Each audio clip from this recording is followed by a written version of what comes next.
Barney, good to hear your voice again. Yeah, likewise, Steve.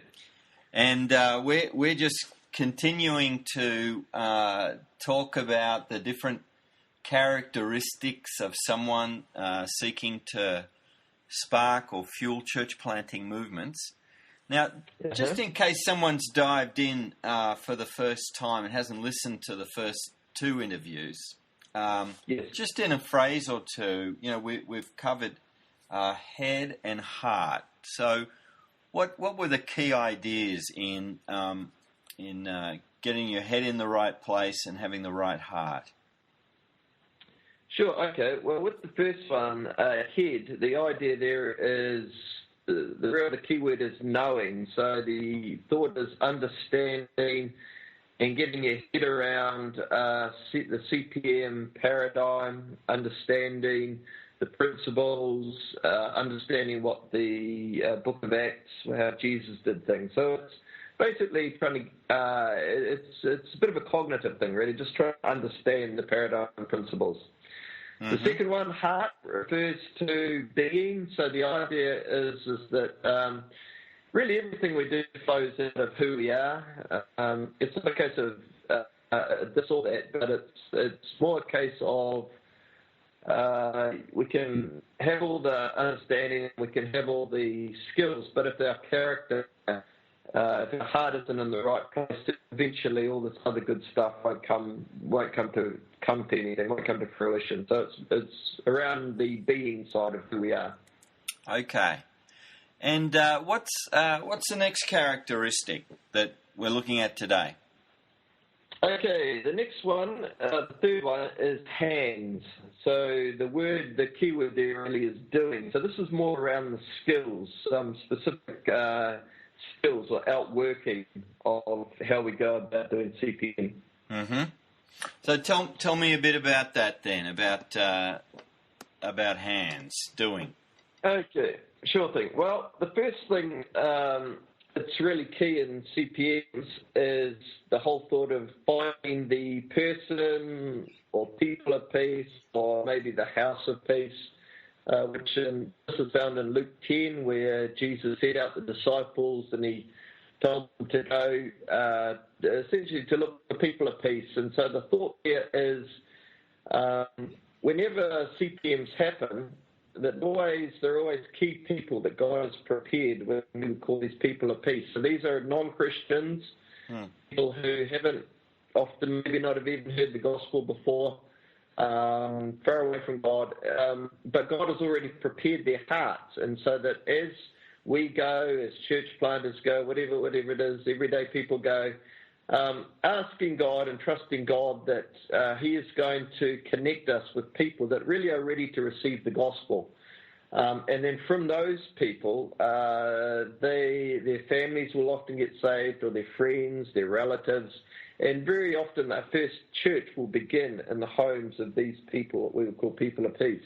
And if you look at I'm just wondering, Grant, I know you've told us the story previously of how you found a person of peace who, in a really key moment. Can you think of any other examples of you or your workers that would just help flesh it out for us? What it looks like to find a person of peace?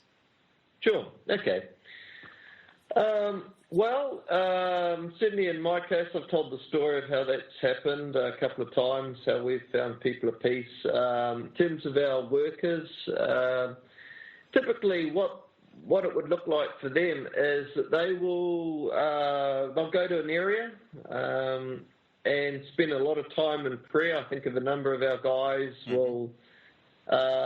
they'll spend maybe all morning praying. They'll spend 4 hours praying, and then they'll go out the door and they'll simply just go out into a community, start looking for people, talking to people, creating conversations with people. And very, very often what will happen is that God will just connect them with someone who's very open to their message, open to them as a person, which again is what you see in Luke 10. Often they will be invited back to their place, they'll talk, they'll eat, and and over time share the gospel, and they'll come to Christ, and then their families will come to Christ. So that's a very, very common story. These folks are strangers to them. They've met them just for the first time.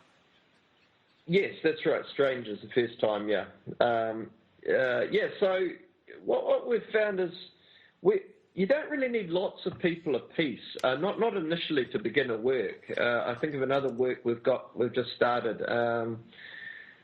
Finding the first person apiece, once you get that person comes to Christ and then their family comes to Christ, from there the work can flow very quickly and quite, I wouldn't say necessarily easily or effortlessly, because there's always effort involved, but once that first family gets saved, then they will take the gospel to their own family and friends, and straight away you'll begin working through people's oikoses, so their networks, and that way then people will quickly start getting saved. It's the first person apiece you've got to trust God for, but God will always provide someone. That's been our experience. Someone who's already prepared to accept. Okay, so that person of peace isn't your standard mode of operation for all time. It's the doorway into a new community or a neighbourhood, and then you work to see the gospel spread through relational networks that already exist, and you call those the oikos, which is the New Testament word for a household, but it could also be factory work, co-workers or university students. It's their relational network. Sure, definitely. That's right. An example is we've just begun a work. One of my key workers, he went to a village.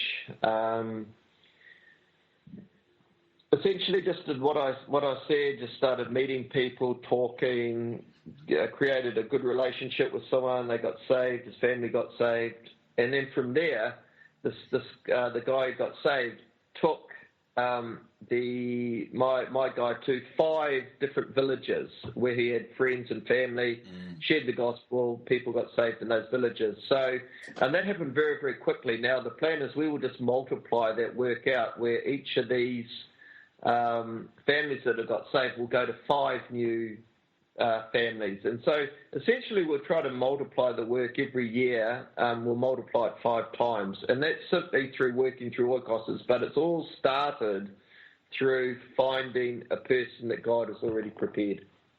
Okay. And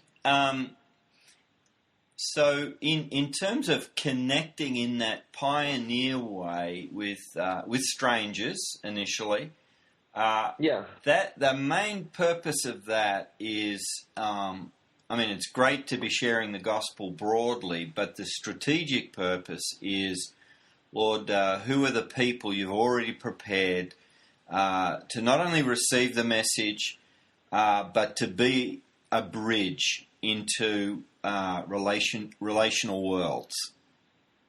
Sure. I think often it's trying to understand what a person of peace looks like is important. Essentially, if you look at the scriptures, and again, and just with our own experience, a person of peace is usually they're open to the message, they're open to the messenger, and they are willing to introduce other people to the message and the messenger. They have some influence. So my understanding is, if you look at Luke 10, back in that day, the disciples would go into a village, and essentially they would stand, into a town, and they'd stand in the square, really, and they would start proclaiming the gospel message, and people would gather, they would listen, and straight away, the person who wanted to invite them back to their home, you could straight away tell that they were a person of peace, because they were open to the message and they're open to the messenger. So straight away, the disciples knew, okay, this is a person God has prepared. They would preach the gospel, proclaim the kingdom of God, heal the sick, like Jesus said. And Jesus said, don't move on to other places, because he has already prepared that family, and from there the work would be established in that home that would spread out to that town or to that neighbouring area. It was very important why they weren't just to go off and keep carrying on and finding other people. It was to work with the person that was already prepared by God. Okay, and this is quite different in the West, where we're, for a long time now, we've been taught it's got to be long term with your friends and your neighbours, the quality of your life, and people you know well. And now this whole way of planting churches, making disciples, it's not opposed to that long term work. But Sure. It's saying there is, this is how the gospel spreads rapidly throughout a region amongst unreached people. There's got to be a bridge. And you've got to go in and find the bridge or the bridges, and then their role, not your role, but their role is to reach their relational worlds. Sure, yes, exactly. That's exactly right.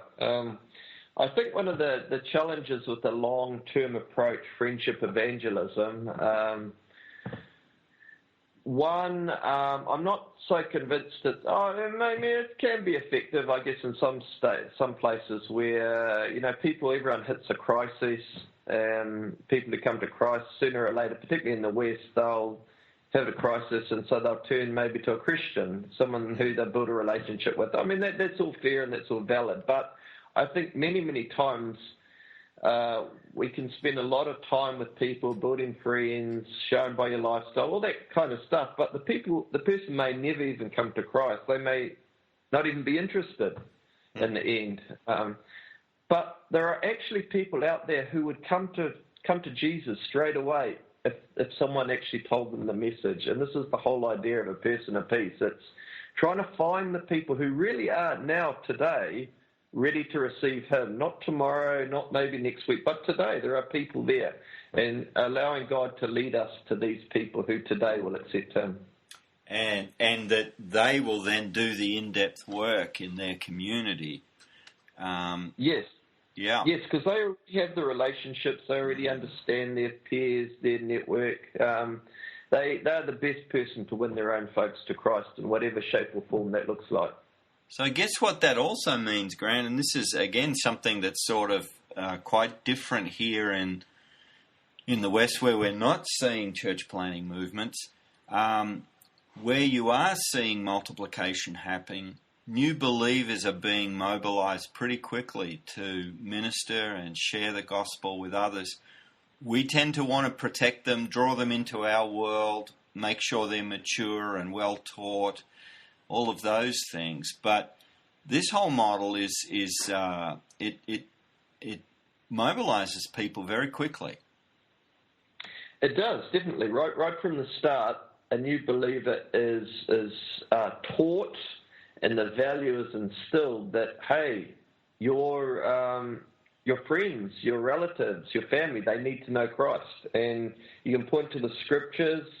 The Samaritan woman very quickly went off and told people, she's not exactly the ideal model of a mature believer, but Jesus straight away, when he shared with her, she straight away brought the whole town out to see Jesus. Of course, the demoniac is a story there.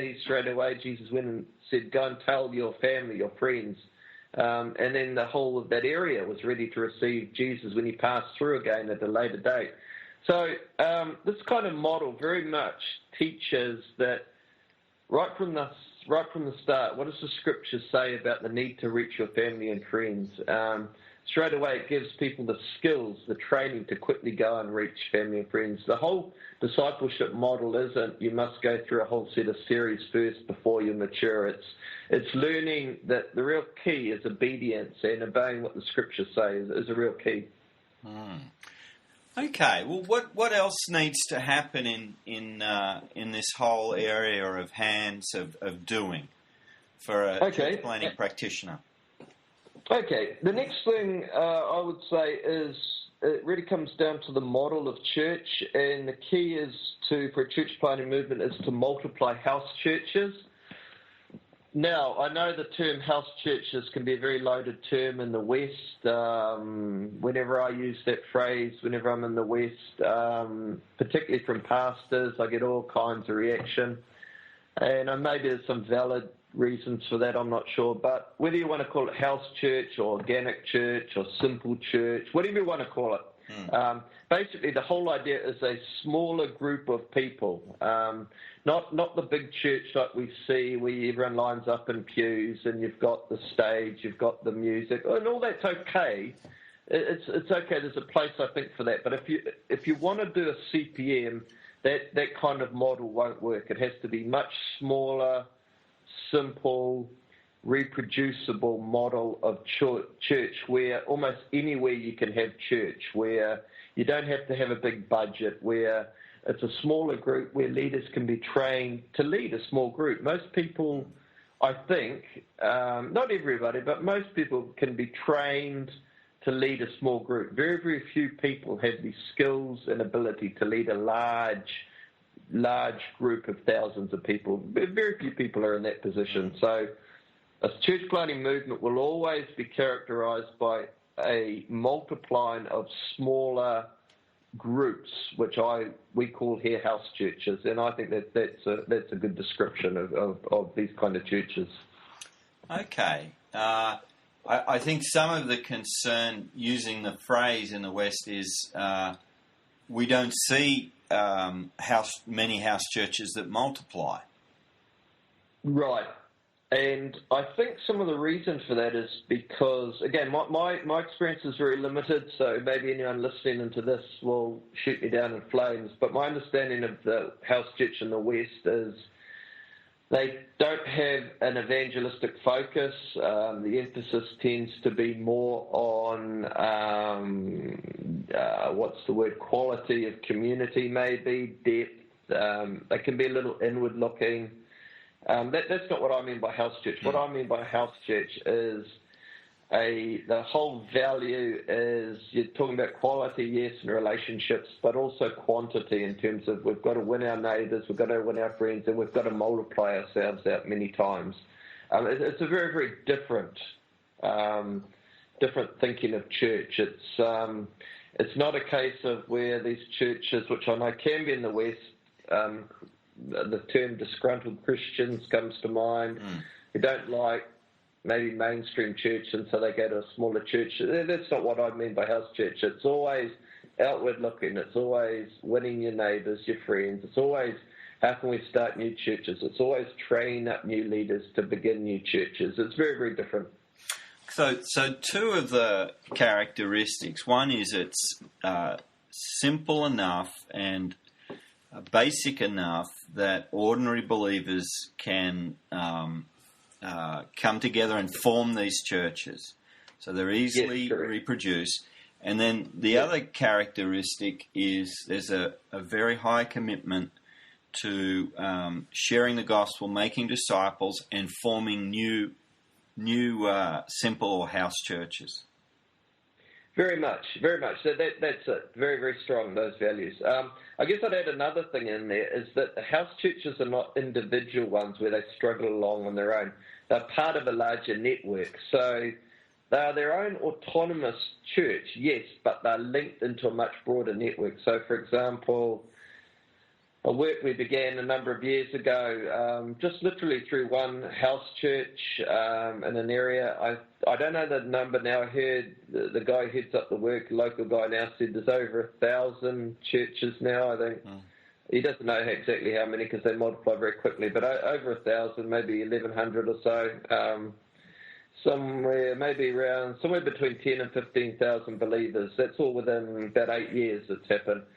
And they all see themselves as one church, yet they're all their own individual churches. So they would see themselves as part of something much, much bigger. So there's the sharing of resources, there's the sharing of training, there's the sharing of input from different people, but they are their own church where they give financially for their own whatever they want to do, outreach, for their own gatherings, whatever, but they're part of something much bigger. So they never feel isolated. There's always accountability. So that's also, I think, is quite different than what you typically see in the West. Okay, so there's freedom at the local level to take responsibility, but there's also support and accountability in a wider network of churches. Definitely, yes. You must have the accountability. Yes, definitely. You can't just let people go off in their own little tangent, because they'll lose focus. They'll become too inward looking, and you don't know what you can develop all kinds of problems. So you must have accountability and oversight at a much higher level. Yeah. Okay, and look, we certainly see that in the New Testament, where sometimes the word church refers to a group of people gathered in a home. Sometimes it refers to a network of groups throughout a region or a city. Sure. And both are validly, truly church. So, okay. Definitely, and I guess I want to say too, because I know people can really react to this, is that I myself am not opposed to a large gathering like you might see in a typical location somewhere in the West, where you have a stage and you have someone preaching, you have all the lights and music, and it's quite a polished thing. I'm not opposed to that. I enjoy that just like anyone else, but it's always got to come back to, if you want to see a CPM happen, that kind of model will not work. And so this is what I'm saying is all in the context of church planting movements. So the building block of a church planting movement has got to be a local group of believers taking responsibility to be the church and to share the gospel and make disciples. Yes, but it must be small and reproducible, because otherwise leaders will very quickly feel, I'm not qualified to lead 100 people, 500, 1,000. It's got to stay small, 15 to 20, maybe 30 people. Some of ours get up to 50, but really no more than that. Okay. Yeah. Well, what else under this heading of hands? Okay. There's an acronym we use called MAWL, M-A-W-L, and that stands for Model, Assist, Watch, and Lead. Mm-hmm. This is really a real method, I guess, of how I do ministry. And I think you can see it through the way Jesus did it. You can see the way Paul did it. So I guess I'll talk about each of those as individuals. So the first one, M, stands for model. This is a real key. I just cannot stress this enough. When I talk to people, I say you have to model what you're teaching. You can't just teach it and expect people to go and do it. Very few people will go and do it. They need to be shown how to do it. And you see, Jesus did that with the disciples. He was always modeling until at such a time they went and did it. When he ascended to heaven, the disciples knew what to do because they'd seen Jesus do it for 3 years. Paul very quickly talked about, one of the things he said, imitate me. Now, what did he mean by imitate me? Sure, imitate the lifestyle, but basically imitate what I did, how I went to do ministry. You see it in 2 Timothy 2:22, I think the verse is, and about passing on to others who will in turn train, teach reliable men. So it's the whole idea of modeling. You have to be able to model to somebody how to go and do it, model how to share the gospel, model how to disciple, model how to start a church. Always take people with you when you do stuff. Model. You can never do too much of that. It's very, very important. Can you think of an example when you've sort of put that into practice? Sure, yeah. Sure. My most effective local worker, who's the guy who, sent over 1,000 churches planted, I led him to Christ. Straight away, I would spend time with him. I would spend something like 20 hours a week with him. We would eat together. We would do everything together. I just invested as much as I could into this one guy, and I would model everything. He would see everything I do. I'd take him as much as I could. He had to work, of course, but outside his work hours, it was always we would be doing stuff together. I'd meet for him for breakfast 4 mornings a week. We would talk about stuff. he would see me share the gospel. He would see me pray for the sick. He would watch me how I started a house church. And in turn, very quickly, he knew how to do stuff. And basically, he just did what I did, so much so that I saw him, he would pray for the sick like I would pray for the sick. He would place his hands on people where I place my hands on people. Now, I know that might seem a bit weird, but that's the reality of what it is if you want somebody to be effective, they need a model, they need an example. Why did you choose this guy? Because you can't really spend that sort of time with every new disciple. So why this guy? Because I saw, first of all, he was a person of peace. I saw very, very clearly that God had prepared him.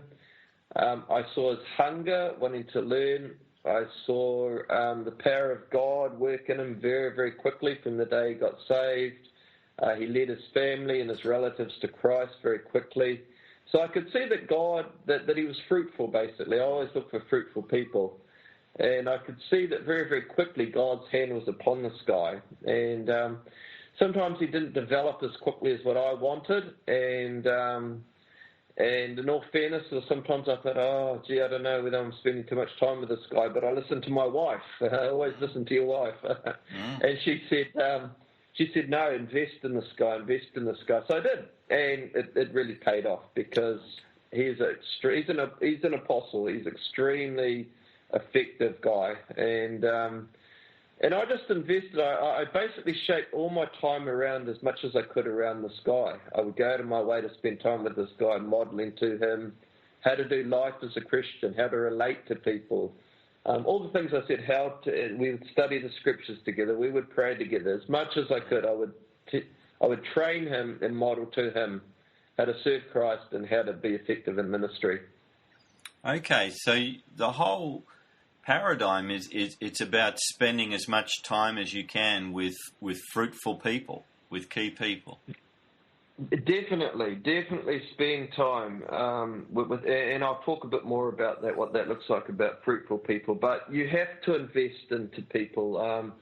CPM, honestly, is not about coming up with the latest program, about trying to... sometimes I can be a bit harsh. It's not about entertaining the saints where you try to keep people in your church because they might run down the road to the next church at the latest program. It's not about that.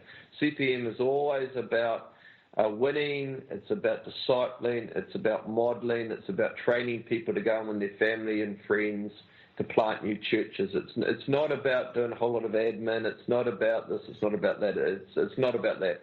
And so if you don't model, you're not going to see a CPM happen because new believers must see an example of how to live out the Christian faith, what that practically means. Okay, well, what else in this area of hands doing? Well, the next thing I'll go on, that's just M. So A. Okay. We jumped ahead. Yeah. Okay. A is, so this is more M for model, A for assist. Yes, A for assist. What this means is, again, I'll speak from my own experience. I get people very early on to start having a go at leading meetings. They watch me how to do it, then they work beside me how to lead meetings, how to train. How to share the faith, and again we see this. Jesus did this with the disciples. How to just to assist, to work alongside, get people to work alongside you, and give more responsibility to them. And you can do that really, really quickly. It's not over a long period of time. Just give them little tasks, and then slowly they'll build confidence. So that's assist. The next one, W, is watch. I would often, basically what this means is to watch from a distance. Allow the person that you're training or the people that you're developing to lead stuff and to do stuff on their own, but you watch at a distance. So you sort of come and go.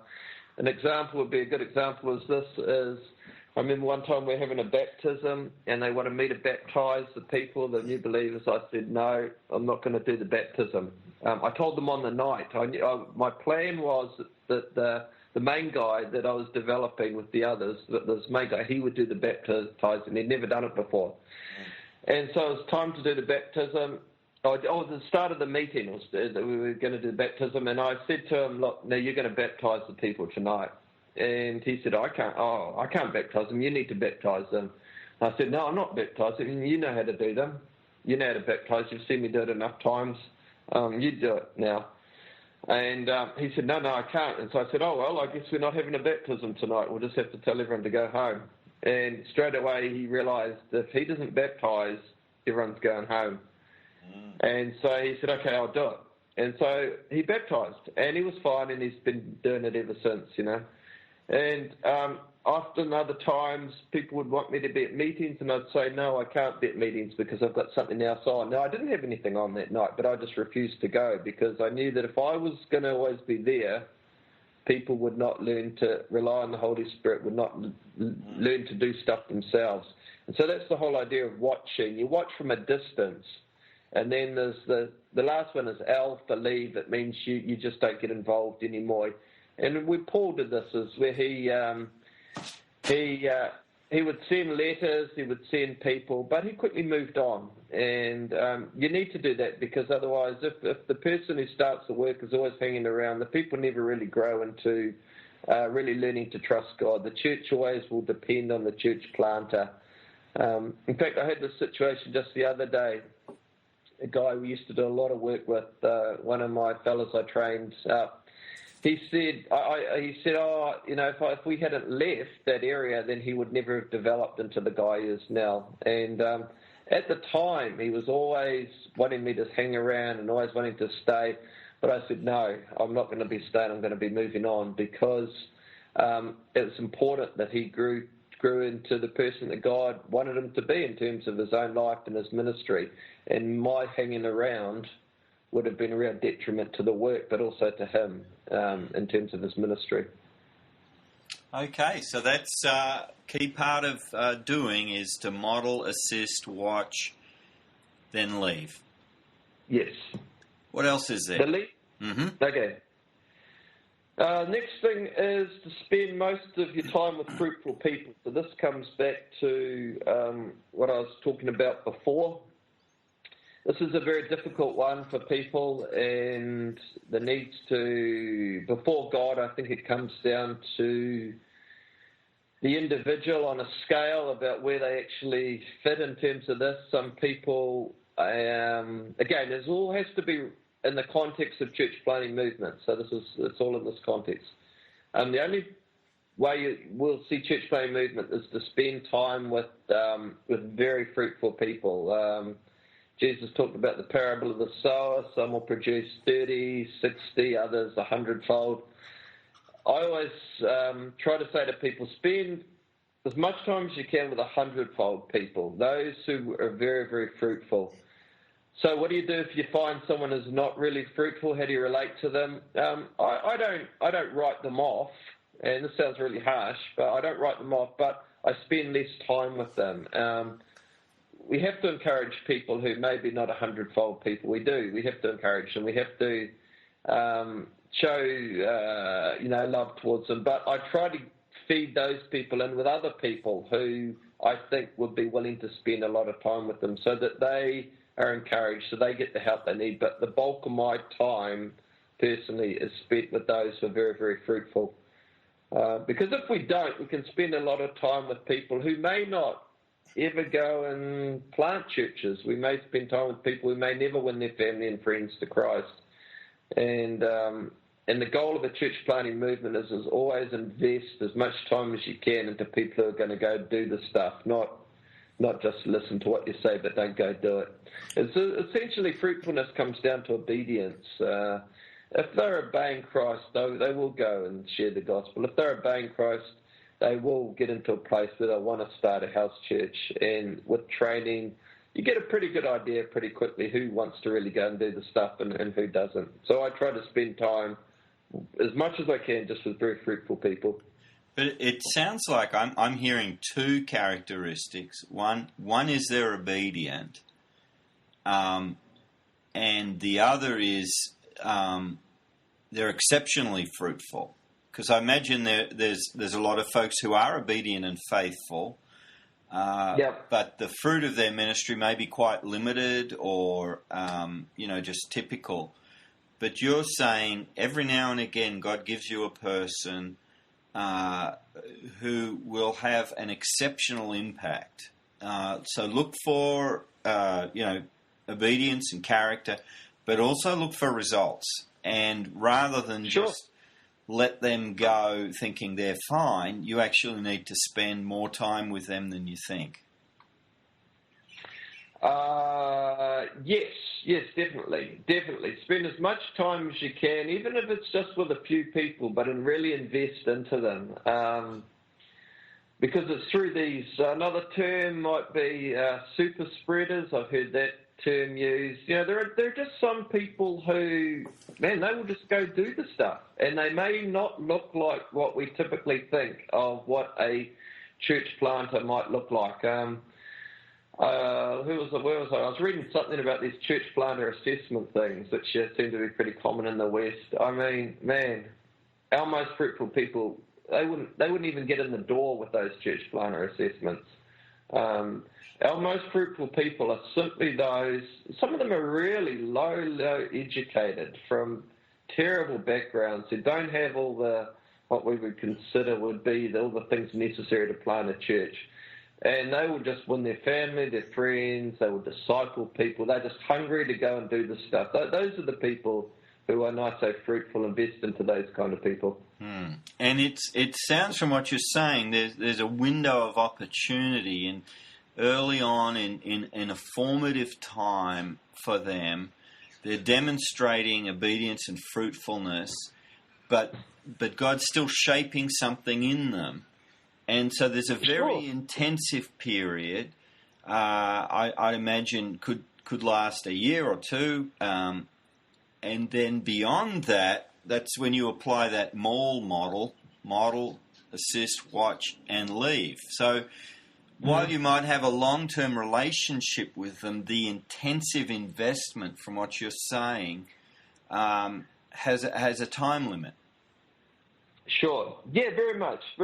Because, you want to get people when they're brand new believers. I think one of our challenges is in the West is really not a lot of people come to faith. Not really. Not when you look at what's happening in the rest of the world. Sure, people come to faith, but it's nothing like in the rest of the world. And so when we choose a leader or when we choose someone who's fruitful, we tend to look at things like how long have they been believers, how much Bible knowledge they know, whether they've served in this leadership position. We take believers who have been known Christ for a long time and they carry in all this presuppositions of what it means to be a Christian. Whereas here we don't do any of that. It's like a clean slate. People don't know that it's not normal to win your family and friends to Christ very quickly. They don't know that. Whereas in the West, we recognise that that's not very common. Here, new believers don't know that it's not normal to go and plant a house church within your first year. Whereas in the West, very few people would ever go do that. And so right at the start, you've got, if you like, a clean slate where you can really model and you can speak into very what I would consider life things. And so you do have to take the window of opportunity and really invest into these people and model to them that this is actually the normal Christian life. Okay. All right, Grant, let's move on. What's next? Okay. Actually, I want to add one more thing with that fruitful people. The key word is doers. Invest into people who are doers. Doers. If you want to know who to invest into, look for someone who's going to go and do it. So I don't really like to train people twice. If they haven't done it the first time, I don't really want to train them the second time, because I figure if they haven't done it the first time, it's probably unlikely they're going to do it the second time. So look for people who are actually going to go and do the stuff. Give them small tasks to do, and you get a bit of an idea as to see if they're going to do it or not. So I'll add that bit with the fruitful bit. Okay, next thing. Lay leaders is really the next thing. The best type of leaders for a church planting movement are lay leaders. Bivocational leaders are the best. Not full-time paid Christian professionals, and which I'm one of them. I'm one of them. But what we've found is that the people who are going to more likely see a church planting movement happen are those who are normal, everyday, common people who work a job, and or they're farmers in a rural context, and they're leading a house church. Now, the reason why that's best is because full-time workers, straight away, if you're a full-time worker, straight away there's you have this divide between laity and clergy, and I can say that because I am one of them. I'm I'm an ordained pastor, so I know what and a full-time worker, so I know this. And what happens in typical churches is that when you've got full-time workers, the expectation is that we pay this person to do the work, so they should do it. The full-time worker gets the expectation that, hey, the church pays me, I better do the work, this is my job. And so you get all these kind of, straight away you get these bottlenecks where the people expect the the pastor or whoever to do the work, and the pastor himself thinks, oh, this is my job, I've got to do it. And whereas in a church planting movement, you can't really do that, because the idea is everyday believers should be leading house churches and can be leading house churches. So you can't have full-time workers. A church planting movement, if you've got planting 1,000, 2,000, 5,000 churches, which is very common, often you're not going to have the money to be able to pay full-time workers. And so the idea is to train up as many people as possible, which means you've got to have lay workers. It's very important. Mm-hmm. Okay. And in the church planting movements that you've been a part of, what is the role of full-time workers? Or is there no place for them? No, I think there is a role of full-time workers, but the full-time workers usually become people who become like itinerant, more like apostles, itinerant workers who will travel around training and equipping, because often in a typical job, obviously people can't leave their jobs. You can't say to your boss, or if you're a farmer, you can't just leave your fields to go and do whatever. You can't do that. So there is a place for full-time workers, but I would try to say that those need to be really, really limited. And that's if the churches want to have someone full-time, then they can do that. But those roles is more of at a higher level of leadership, where they oversee, where they're itinerating, where they're training, but not for just a leader of a typical house church. They do not need to be a full-time worker. Okay, and so leaders who've sort of come up within this whole approach, demonstrated effectiveness. Now they have a wider ministry of opening up new areas or supporting workers in the field over a wide area. Sure. It can help there that they've got financial support, so they've got the freedom to travel, yes. and pretty much like Paul and Barnabas did. Sure. In the book Sure. of Acts and others. Yeah. Full-time workers do have the freedom to do that, as you said, open new areas up to train and itinerate. But I said to someone the other day who I'm mentoring, they were asking this question. I said, don't try to avoid full-time workers for as long as you can, because straight away you get this bottleneck. In any given typical church, again, use the West, or even in parts of Asia where the church is more established, most of the funding goes into two things. One is salaries and the other is a building. Mm-hmm. Church planting movement tries to get rid of that. You have houses, so you don't have to put money into buildings. Money gets used into outreach as opposed to paying salaries. But the only way you can do it is it comes back, it's got to be a simple, reproducible model of church. Because when you have a simple, reproducible model of churches, you don't need to worry about a building, a fancy building. And secondly, you don't need to have a full-time worker because the church is simple. So I don't know if that makes sense. Okay. What else have we got under this heading? Okay, the next thing is Indigenous leaders are key for growth. growth of churches and spread of the gospel. So obviously a missionary is many steps removed from the local people, but even in say a Western context, if you're a middle class person trying to reach into a very low area, you still a lower class socio-economic area, you still need people from the lower. I'm not sure quite how to define this, but you need people in that particular class of people to lead their own people.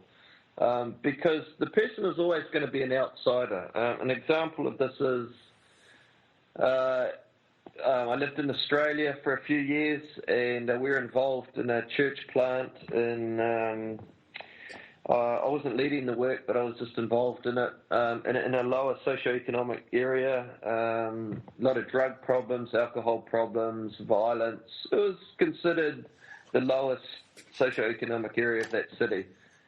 And the guy who was leading, had a heart for the people. He was a great guy, but he lived outside the area, and so he would travel into the area. And then at the end of the day, he would leave and go to living into his house outside the area, which was far nicer than the people of the area he lived in. And I remember getting alongside one of the local leaders once from the area, and he said, this brother, the guy who leads it, he's a nice guy. He loves us, he cares for us, but he doesn't really understand us. He said, he's never grown up here. He's really not one of us. We love him, we appreciate him, but he's not one of us. And I think that's a real key, that whole thought, he's not one of us. That you can take that whether it be in Australia, whether it be in some other Western country, whether it be where I live.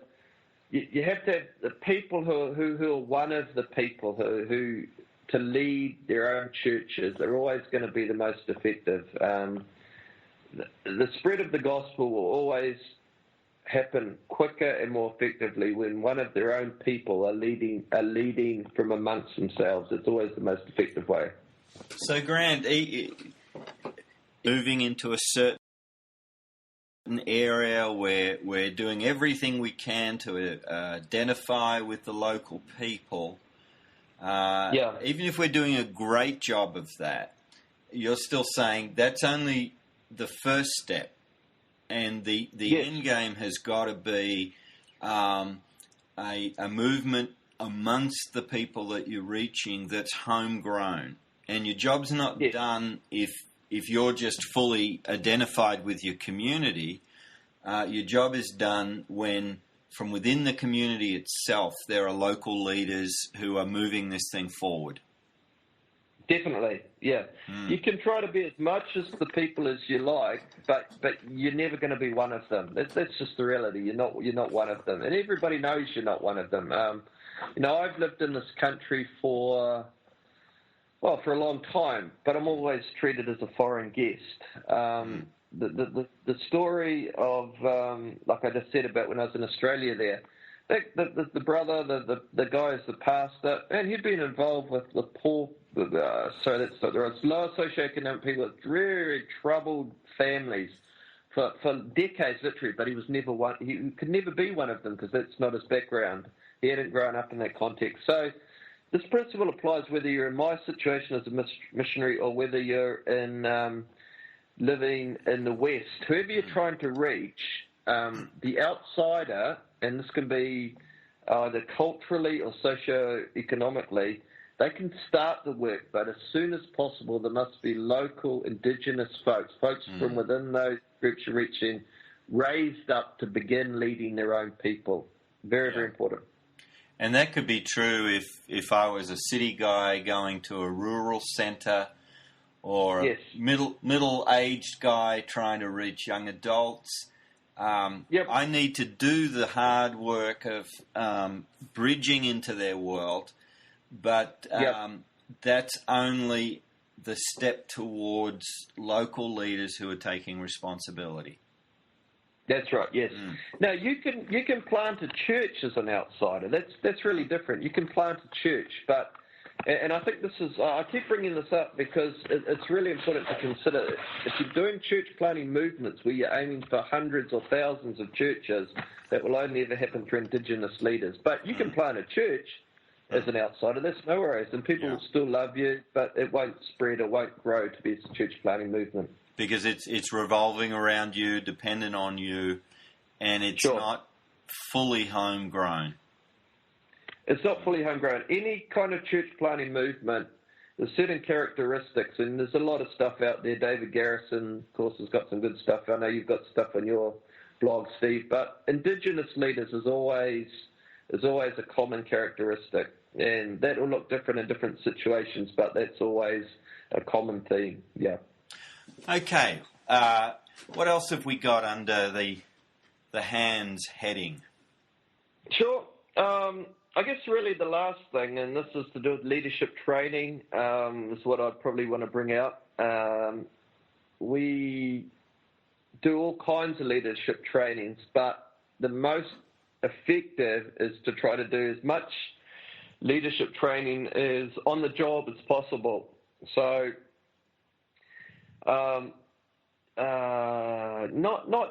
this goes against maybe a typical model of where people go to a seminary or a Bible college or whatever.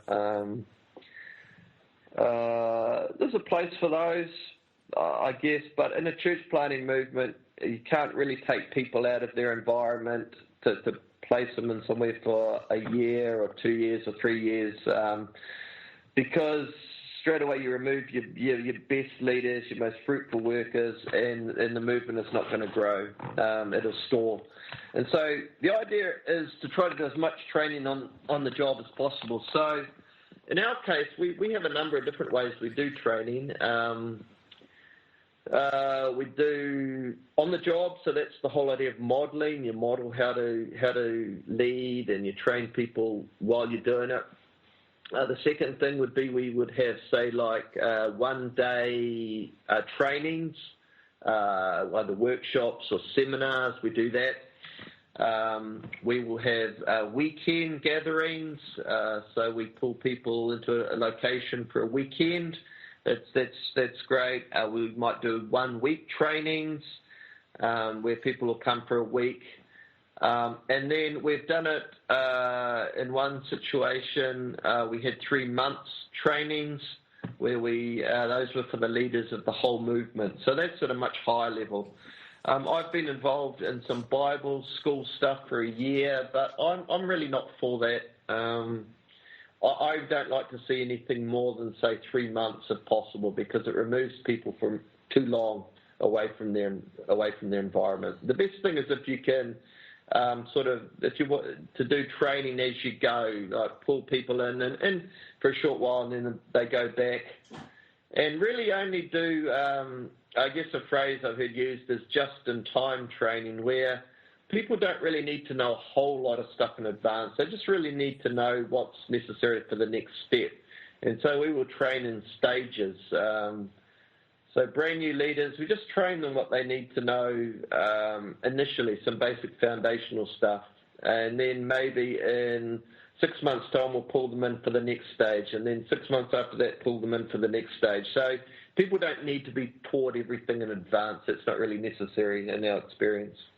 So you're still committed to training and equipping and to teaching, but you want to see that happen over longer periods of time in an ongoing way, and you want to invest that training in people who are committed to follow through, to obey, to lead by doing.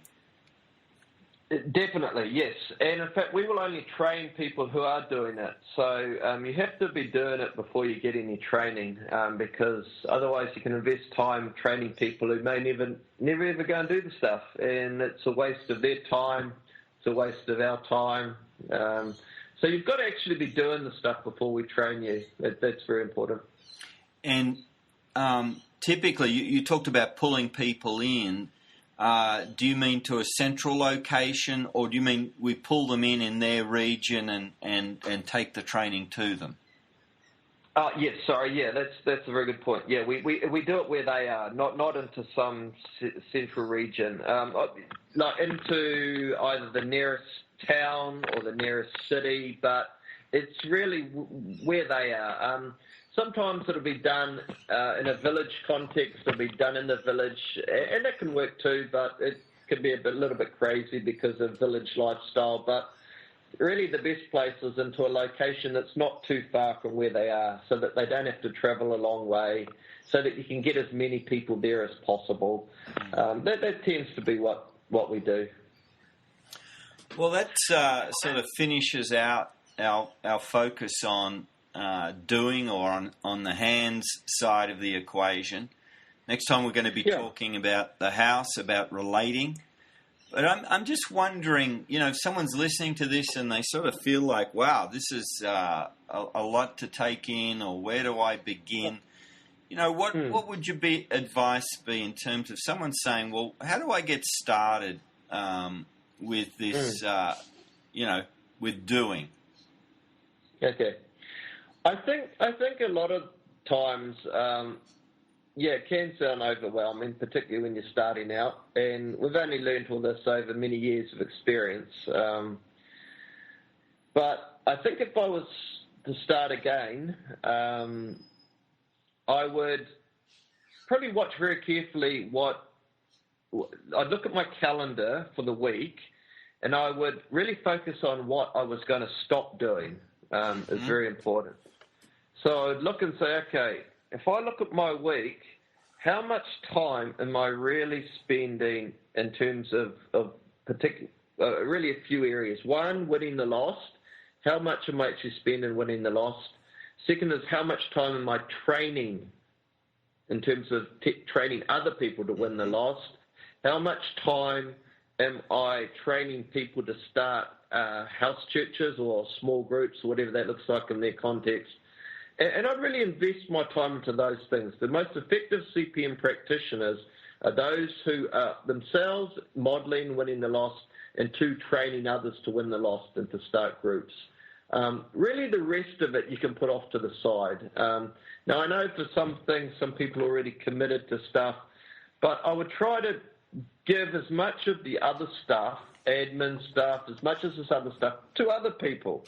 And if you really want to see a CPM happen, you really have to be doing high-value activities. I have a list, a questions I ask people that I'm responsible for in terms of supervising, and it's very pointed questions, and you can see how people spend their time. And so that's what I'd say first up is try to get rid of stuff that doesn't see people coming to Christ, and try to spend as much time training and investing in others, the doers. And once you've figured out those who are trained, after you've trained those who are doing it, then spend the time amongst the people who are very, very fruitful. That's what I would say. Now, if you go and do that, that's going to upset a lot of people, because all of a sudden you've got all these people who you no longer hang out with. Well, you have to sort of try to work around that one. I know it's tough, but that's just the reality. You've got to somehow work around that one. The second thing is you've got lots of other pressures. You might have all kinds of denominational pressures. You might have pressures from your leadership that you're supposed to be doing this or that. Well, again, it comes down to making some really, really hard calls. People are only going to get what they aim for. And if you want a CPM, you have to only do high-value activities. Otherwise, you're unlikely to see a CPM happen. So that would be one of the main things that would probably be what I would suggest. Well, thank you, Barney, for that, and appreciate. Oh, you let it slip, mate. Appreciate your wisdom and input as always. So we'll look forward next time to talking about the paradigm of the house of relating, and sure. Catch you then. Good. Okay, Steve. Bye. Bye.